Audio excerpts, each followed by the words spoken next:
Hello and welcome. We're going to have some fun today creating a makeup look that not only makes it easy to pick out the colors that we'll use, but which also helps us look incredibly chic and pulled together. And the reason we look chic and pulled together is because of the beautiful, harmonious look that we'll be creating. So before we unlock the secret to this look, I want to take a moment to welcome you to this channel. Every week we delve into makeup, beauty, style, and wellness for those of us over 50.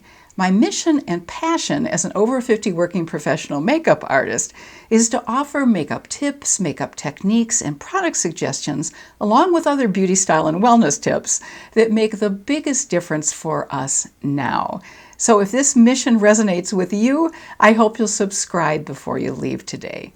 And since I often like to start off our time together with a little bit of humor, I thought you might also get a chuckle out of this. Now, let's focus on the secret to creating a chic, no-fail, easy makeup look that's sophisticated and gorgeous. It also looks balanced and effortless. And there is a two-part secret to this look. The first part is using monochromatic makeup in a shade that complements the undertone of our skin. So first, let's talk about what's meant by a monochromatic makeup look.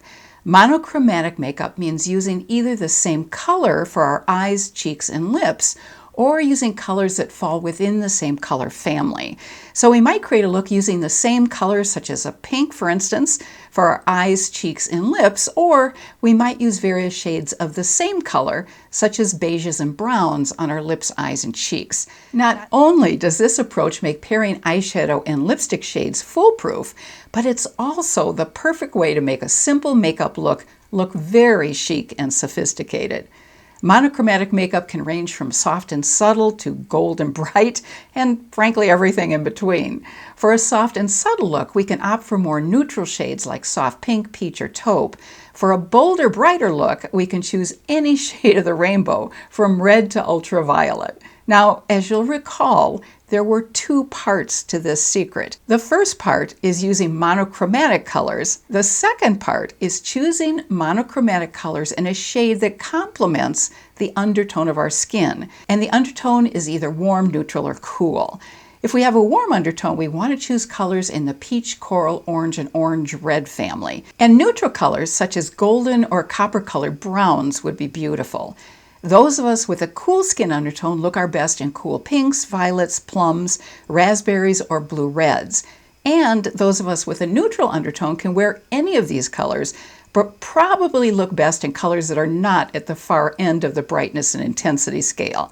For instance, those with a neutral undertone would look best in peach rather than a bright, deep coral, or a medium pink rather than a bright fuchsia. And if you're not sure of the undertone of your skin, no worries whatsoever, because I've put a link in the description box below to a video I did where I go through the 9 questions you can ask that help you determine if you have a warm, cool, or neutral undertone. And you'll also find links in the description box to all of the products that I'll be using today. As someone with a cool undertone, I'm choosing today to go with the color family of magenta, plum, and berry to complement the color clothing that I'll be putting on later. And by the way, I will be fixing my hair later as well. I've done my skin prep, filled in my brows with ABH Brow Powder Duo, and used just a touch of iMethod Cream Pomade to make my brow line look more even. To cover white and gray brow hairs, I've also used a touch of my ABH Dip Brow Gel. And this gel also helps keep my wiry brow hairs in place. So these are the products that I've already used. My eye primer is from Makeup by Mario, and I'm using the shade Light. For my eyeshadow, I'll be deciding between the colors in these powder eyeshadow palettes. Natasha Denona's Mini Lila palette, which is unfortunately no longer available, and these 3 from ColourPop. Orchid You Not, Cabana Club, and It's My Pleasure. This is the Natasha Denona Mini Lila palette, ColourPop's Orchid You Not, the ColourPop It's My Pleasure palette, and the ColourPop Cabana Club palette. And on my lids, I'll be using the color French Vanilla from Laura Geller's Highlighter Duo. I'm going to start by applying the Laura Geller French Vanilla on both of my eyelids. And this is the French Vanilla shade.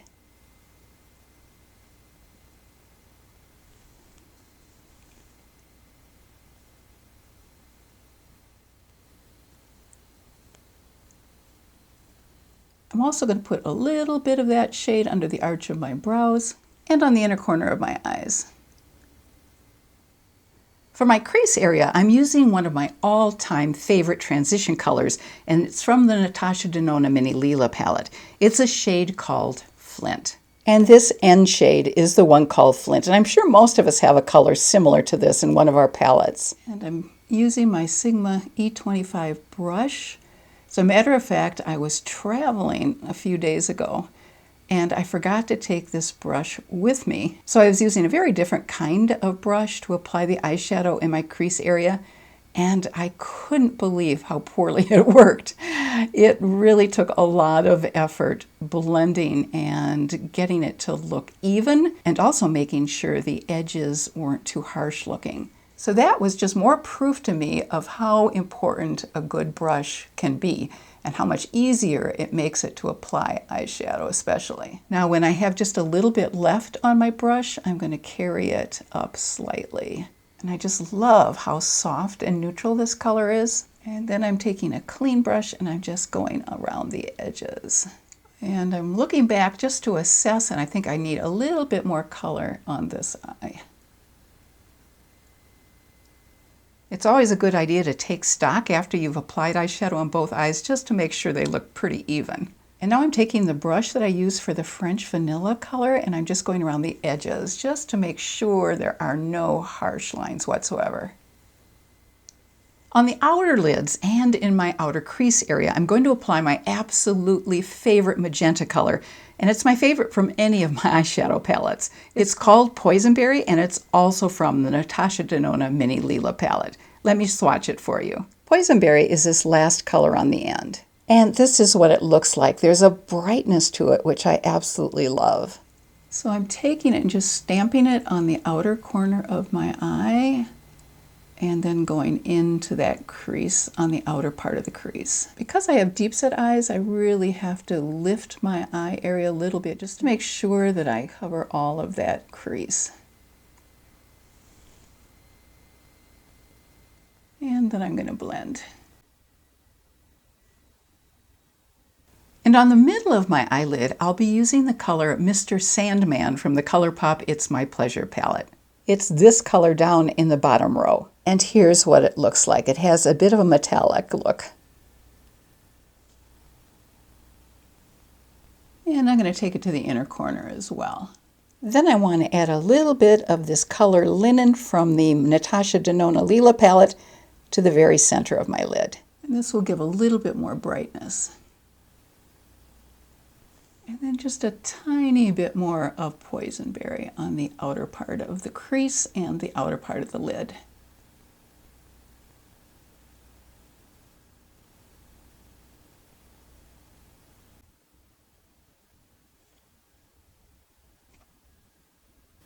I'm going to be applying eyeliner and mascara off camera a little while later, but now let's move on to the face makeup. For my face primer, I'm using the primer I just keep reaching for, my Eve Pearl Priming Moisturizing Treatment. I just had to purchase a new one since I had really gone all the way through my other one. It's just very moisturizing, and it has some good for the skin ingredients as well.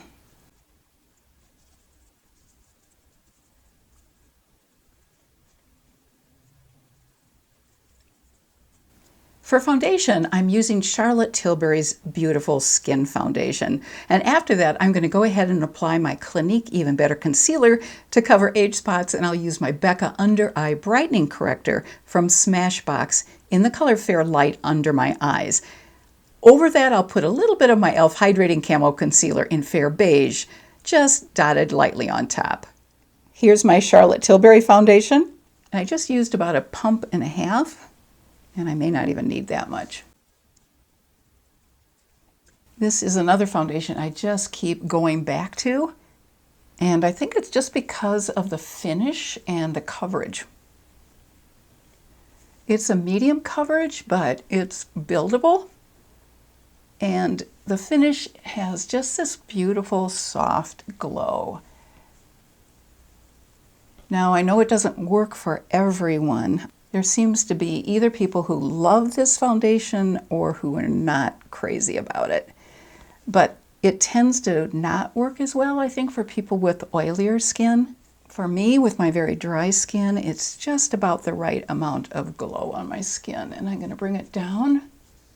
I've also noticed if I use too much moisturizer before I put on my face primer, I tend not to get the best results from this foundation. So what happens is it tends to lose its glow a little bit with additional moisturizer applied underneath it. I think what may happen is that the foundation absorbs into the extra moisturizer that I put on. So again, it may work differently for each of us, but for me, it works a little bit better if I apply a light amount of moisturizer under my moisturizing primer and then put on my foundation.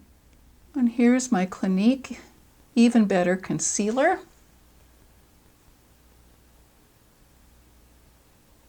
And I'm just going to press that in so I get the fullest amount of coverage possible. And then I'm taking my under eye brightening corrector from Becca. I'm going to dot this on.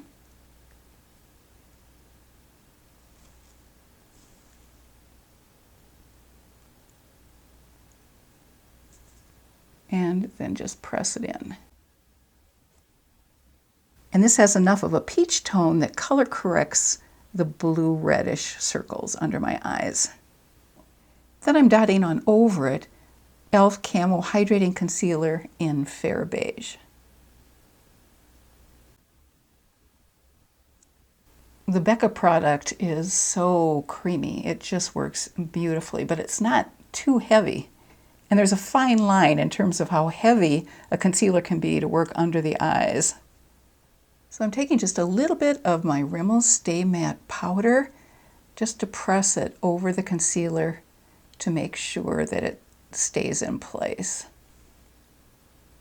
And this is in the shade Creamy Natural. And I forgot my contour cream, so I will be right back with that. I'll be using my Huda Beauty contour cream in Light. I just purchased a couple of other contour creams that I'm very excited about. They've been sold out for quite some time. And I was able to pick them up during the Sephora sale, so I'm looking forward to trying those out.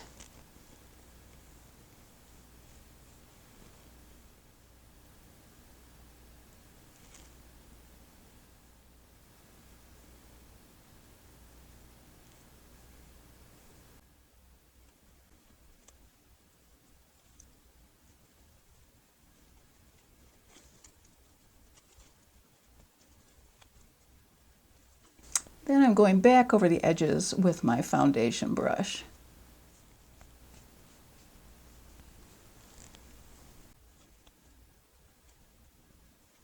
And my blush is one of the Rare Beauty Stay Vulnerable cream blushes in Nearly Berry. And I know this looks quite dark, but actually these apply in a very thin layer. I'm just using my Sephora 56 brush, and I just dipped it in a couple of times to the cream blush. And you definitely want to start by just doing a little and adding more as needed. I think you can see how soft and natural that looks. That's one of the reasons I love cream blushes and liquid blushes. And because of the bright lights in the filming studio, it probably is not coming off quite as dark as is appearing when I'm looking in my mirror. So I'm going to add just a little bit more so you can see it a little bit better.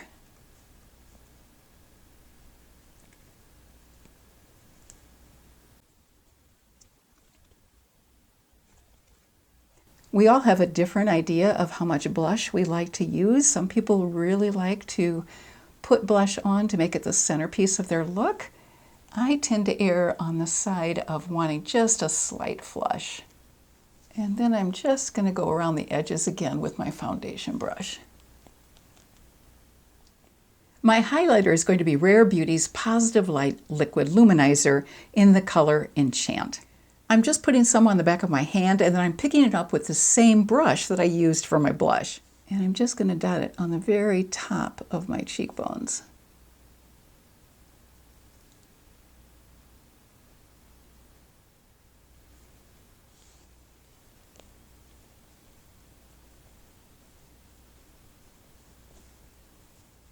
And I think you can see the soft glow of that highlight. I'm now going to head off camera to do my eyeliner and mascara and change clothes, and then I'll be right back. For my top eyeliner, I use the deepest colored plum eyeshadow called Nuh-Uh from the ColourPop Orchid palette. It's this very deep shade at the very bottom. Under my eyes, I used Ada and Nuh-Uh at the very outer corner. And Ada is the shade right above it. Now I'll go ahead and finish up with my Laura Mercier powder in my T-zone and my Hourglass finishing powder all over my face, and then my lipstick. And this is a Laura Mercier loose translucent powder. And I'll be using the color Diffused Light all over my face.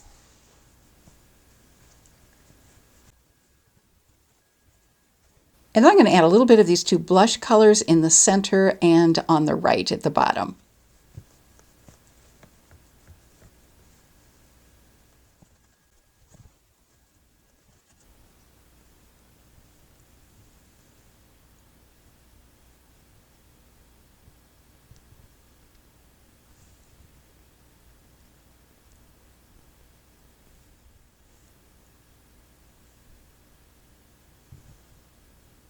My lip liner is Bold Orchid from the L'Oreal Age Perfect line.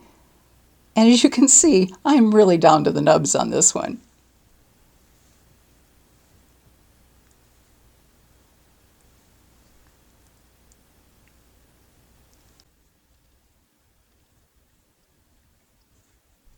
I used a matte lipstick from L'Oreal first, which unfortunately has been discontinued, followed by my Huda Beauty After Fall lipstick.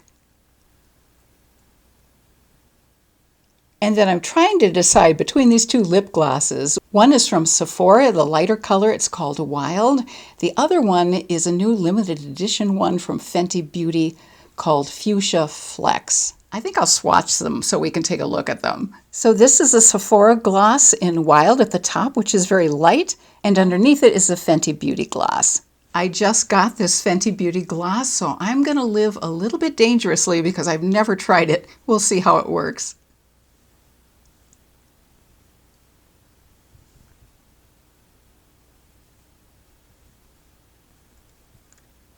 I think that was the right choice because it's really a gorgeous color. And for a final finished look, I want to take my dampened makeup sponge, spray it with my Urban Decay All Nighter setting spray, and then press it into my face to keep my makeup in place longer.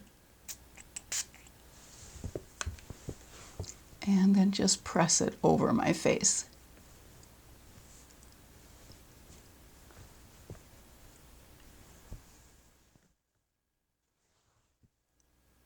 And I hope you can see the lovely soft glow, which is really a combination from the Charlotte Tilbury foundation and my Enchant liquid luminizer from Rare Beauty. So that's today's finished monochromatic look using colors in the berry, magenta, and plum family.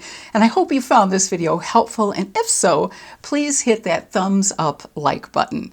And in the comments section below, I hope you'll share the color family you would choose for your beautiful monochromatic look. I hope you'll join me next Thursday, and until then, I hope you stay happy and healthy and have an absolutely fabulous rest of your day. Take care.